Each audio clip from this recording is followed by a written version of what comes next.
Forgiveness is the topic tonight, and forgiveness is a very important process that we need to get through um, in order to be healthy. Over my many years of being a psychiatrist and having gotten history from a lot of people who have emotional illness and then physical illness and energetic imbalances and spiritual imbalances, it's very interesting that the ones that I have seen that are most ill, and not just emotionally but physically, ones who have cancer, um, there's one thing in common that I've seen in them. It's that they have deep hurt, abuse, or trauma that happened when they're young, and also um, this difficulty, this inability to forgive. And it's interesting because it's like I've sort of confirmed that by reading metaphysical books like You Can Heal Your Life by Louise Hay. It kind of confirmed that like when we have this unforgiveness in us, it harms us. Like it's something energetically that's stuck in us, that's of dirty energy, and it harms us emotionally, energetically, spiritually, and also physically. And it's interesting because if somebody hurts us at the current moment, for example, a boss at work, and I'm using this as an example in like my own life, and this boss doesn't seem to particularly communicate very well, and is very much a little bit of a divide and conquer type of uh, boss. Like he wants like loyalty, and basically either judges you whether you're loyal or not loyal, instead of like thinking of it as like we have one mission and one vision for our organization, and that's to help patients. So we have to sacrifice kind of like each and every one of our egos in order to like serve that. But it's very interesting because it's occupied me for like a couple of like days to like a week already, not intensely as I would have before, but enough to like remind me that I need to do a next level of forgiveness. Um, Not just for him, but forgiveness of my initial wound in terms of my uh, hurt from my primary authority figure, which is my mom. And it always brings it back to that, which is like,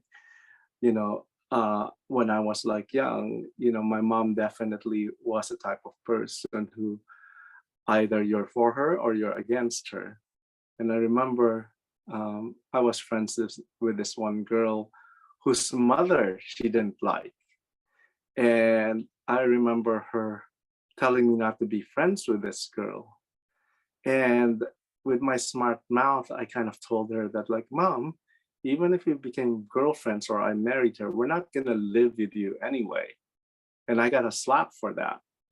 And so it's interesting when we take a look at things that happen to us at the current moment that really gets to our core, or like we take personally, that it has roots that can go all the way down, all the way back to our childhood.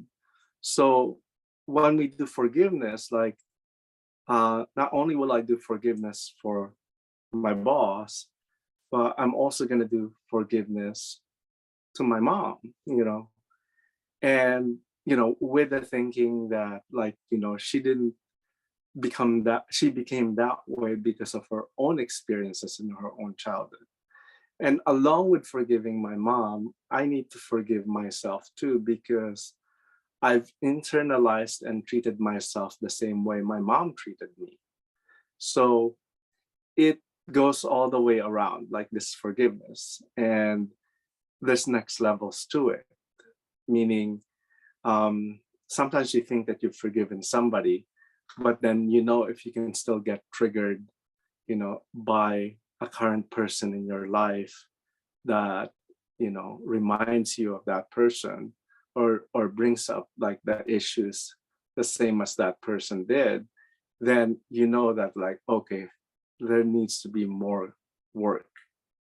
And we have to be patient and compassionate with ourselves in terms of that, because as much as we want to be able to dramatically forgive and everything would be wiped clean, there can still be some remnants. So it's like, so when it pops up again, then we have to go through another process of forgiveness.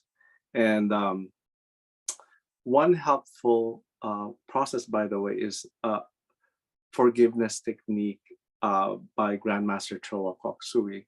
Actually, you can access it on YouTube. If you put down forgiveness technique / pranic healing, Master Ko will be there guiding you through a forgiveness technique of picturing the people that you want to forgive, including yourself, and having that person, turn into light, which is like their soul, and then cutting cords with that being. And it's very, very powerful. So I'll type that in later. So if any of you that need to do any forgiveness work, that will be a very good one. But anyway, so it's important to be compassionate with ourselves during the process. It's important to know that not all of it may happen just at one time. Like, and even with this process, for example, like you need to do it at least 7 times, like 7 consecutive days, for you to like feel that you've uh, uh, you've forgiven a significant amount of it, if not all. So anyway, uh, it, it's important, and I wish you well in the process of doing forgiveness.